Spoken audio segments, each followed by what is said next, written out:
코로나19로 가장 큰 혼란을 겪는 곳 가운데 하나가 바로 교육 현장입니다. 2021년 코로나19 재확산 속에 올해는 어떻게 제대로 학교 다닐 수 있을까 궁금한 점 많으실 텐데요. 어떤 준비를 하고 있는지 박종훈 경상남도 교육감에게 직접 들어보겠습니다. 어서 오세요. 예, 반갑습니다. 네, 반갑습니다. 도민분들께 먼저 새해 인사해 주실까요? 예, 지난해 코로나 때문에 저희들이 많이 힘들었습니다. 올해는 저희들은 학생들의 안전을 지키고 또 자칫 결손이 생길 수 있는 학습 문제까지도 꼼꼼하게 챙기는 2021년이 되도록 저희들이 최선을 다하겠습니다. 예. 그러니까 코로나19가 이제 확산이 계속되고 있지 않습니까? 그래서 차후에 백신 접종이 시작된다 하더라도 작년과 같이 오프라인 온라인 수업을 병행하지 않겠느냐라는 예상들을 하고 계신데요. 어떻게 올해 전망을 하고 계세요? 예, 저희들이 백신이 나온다 손쳐도 2021년은 작년처럼 또 그렇게 등교와 원격 수업이 병행할 것을 예측하면서 저희들이 준비하고 있습니다. 네. 그래서 우선 아이톡톡이라는 저희들의 미래교육 지원 시스템을 통해서 작년처럼 원격 수업이 일어났을 때도 어떤 그 끊김이라든지 이런 것 없이 완벽하게 쌍방향 수업이 이루어질 수 있도록 하는 그런 시스템을 저희들이 만들었고요. 예.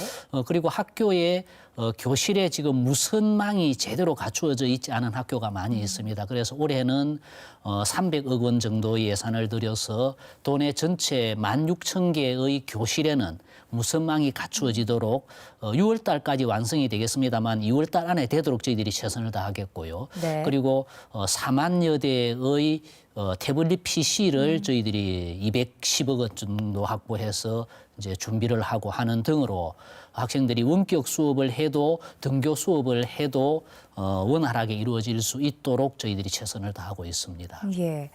작년에 사실 많은 부분이 우려됐던 게 학력 격차가 심해질 것이다. 원격 수업을 계속하면 학력 부진이 심각해질 것이다. 근데 이게 현실로 나타났다는 지적들이 있거든요. 어떻게 좀 완화할 수 있을 거라고 보세요? 예, 어떤 사고가 생기고 했을 때 어떤 빈부 격차에 따라서 교육 격차가 생기고 하는 데 대해서는 대체로 공감을 합니다. 네. 이제 그런 것을 최소화하고 기울어진 운동장을 바로 만드는 것이 우리 교육청이 해야 될 또 소중한 역할이기도 하지 않습니까? 올해는 3월 달부터 도내 모든 초등학교 교사들은 행정 업무에서 자유로워지고 아이들 가르치는 데 전념할 수 있도록 저희들이 준비했습니다. 예. 이런 과정을 통해서 지금까지 선생님들이 여러 가지 다른 일에 신경을 써야 됐던 것을 이제는 왜 대학 교수는 행정 업무 하지 않지 않습니까? 이제 우리 경상남도의 모든 초등학교 선생님들은 대학 교수처럼 행정적인 것은 관여하지 않고 오로지 아이들 가르치는 데 전념할 수 있도록 하는 여건을 이번 3월 달에 저희들이 처음으로 만듭니다. 인력을 충원했던 말씀이실까요? 그렇습니다. 이런 등의 노력으로 학생들이 어떤 가질 수 있는 여러 가지 문제점들을 보완하기 위한 노력을 저희들 교육청에서 하나하나 챙겨나가고 있습니다. 앞서 잠깐 아이톡톡 그 미래교육 지원 시스템에 대해서 설명을 해주셨는데요. 좀 더 자세히 듣고 싶습니다. 이게 뭐 인공지능도 나오고 빅데이터도 나오고 그러던데요. 어떤 시스템입니까? 이제 아이톡톡이 원격 수업 때문에 우리들에게 갑자기 등장하는 바람에 원격 수업을 위한 도구인 것으로 이제 생각할 수 있습니다만 예. 이것은 원격 수업만의 도구는 아니고요.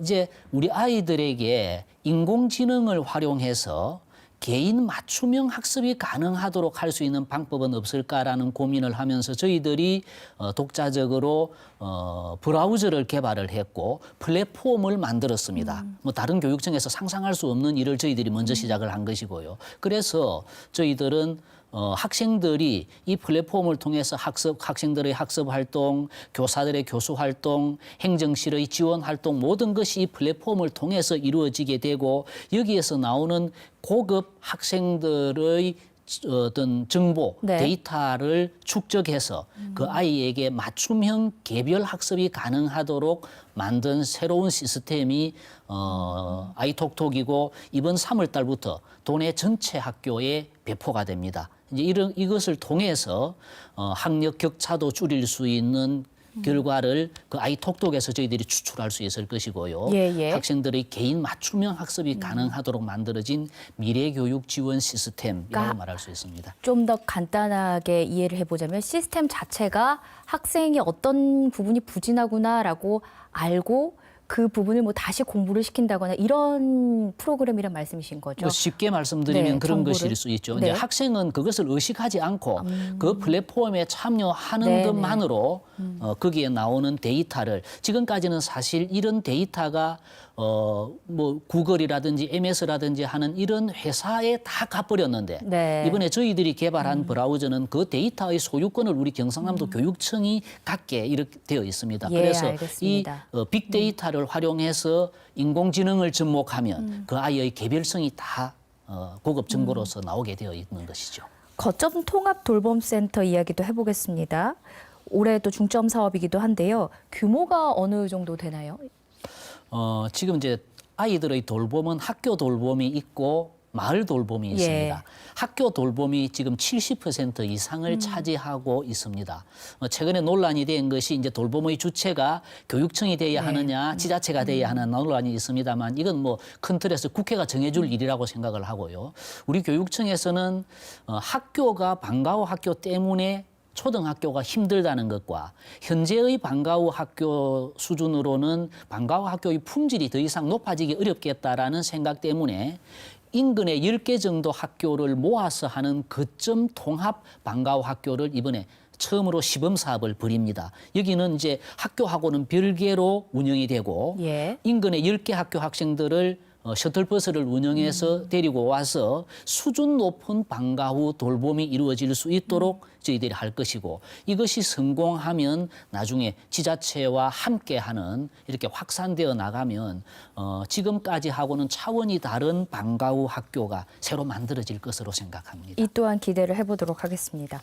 앞서 그 김소영 기자 리포트로도 나갔는데 방과후 학교 안 그래도 말씀하셨는데 그 자원봉사자들이 일괄 무기계약직으로 전환하기로 하면서 형평성 이 논란이 일고 있습니다. 이 갈등도 있지만 사실 교육 현장에서 교사와 교육공무원 간의 뭐 지위라든가 처우 간의 갈등이라든가 쭉 지속이 돼 오는 상황이거든요. 이런 갈등은 어떻게 풀어가야 한다고 보세요?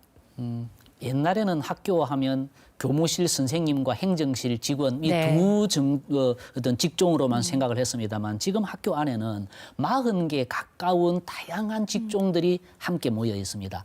이번에 이제 논란이 되고 있습니다만 저희들은 선생님들이 행정 업무로부터 배제되고 아이들 가르치는데 전념할 수 있게 하기 위해서 새롭게 모든 초등학교에 한 명씩의 교무행정원을 추가 배치하려고 하는 과정에서 새로 신규를 뽑았을 때는 비정규직이 또 늘어나는 그런 어려움이 있어서 기존에 일주일에 15시간씩 방과후 업무를 담당하던 방과후 코디네이터들을 일주일에 40시간으로 노동량을 늘려서 하면 비정규직이 늘어나지도 않고 예산도 100억 원 정도 절감이 되고 또 기존에 이분들은 방과후 학교 업무를 해왔던 분들이기 때문에 또 업무의 연계성도 있고 해서 이렇게 교육감으로서 정책을 선택을 했습니다. 이거 뭐 어떤 그 우산 장수 아들과 고무신 장수 아들을 두고 있는 소금 장수 아들을 두고 있는 아버지처럼 이 일로 해서 시험을 준비하던 분들에게 기회가 좀 줄어들 수 있었던 데 대해서는 뭐 충분히 항의할 수 있다고 생각하지만 교육감 입장에서 돈을 적게 들이고 업무의 연관성도 있고 비정규직을 또 크게 늘리지 않는 이 방법을 교육감으로서는 선택하지 않을 수 없었던 그런 어려움이 있었습니다. 그 청렴도 관련 얘기를 해보죠. 2020년에 4등급을 받았습니다. 전체가 5등급인데 이제 4등급이면 하위권인 건데 2019년보다도 2단계 떨어진 겁니다. 원인이 뭐라고 분석을 하십니까? 내부 청렴도는 변화가 없었습니다. 그런데 외부 청렴도가 2단계가 떨어졌습니다. 내용을 구체적으로 살펴봤더니 모 지역 교육청에서 어느 공직자가 금품을 받았다라는 제보가 한 건이 있었습니다. 저는 우리 도내 우리 공직자들이 다들 지금은 많이 청렴하다고 모두가 청렴하다고 생각하는데 이 한 건 때문에 외부 청렴도가 2단계가 하락이 됐거든요. 저는 이 한 건의 사례를 구체적으로 찾기 위해서 제가 지금 노력을 하고 있습니다. 예, 이 사람을 찾아서 응징해야 우리 다수 공무원들이 청렴하게 살아가고 있는 다수 공무원들의 명예가 회복될 것이기 때문에 그렇고 이런 방법을 어떤 방법을 통해서든지 저는 이번에 이 잘못된 사례를 찾아내서 우리 공무원들의 명예를 회복하고 싶다는 말씀도 함께 드리고 우리 네. 공무원들이 이제 좀 더 청렴한 공무원상을 이제는 보여야 될 때라고 생각합니다. 올해 많은 혁신과 변화를 이제 계획하고 계신 것 같은데요. 학교 방역도 놓치지 않길 더 수고하시길 기대하겠습니다. 여기까지 듣겠습니다. 고맙습니다. 고맙습니다.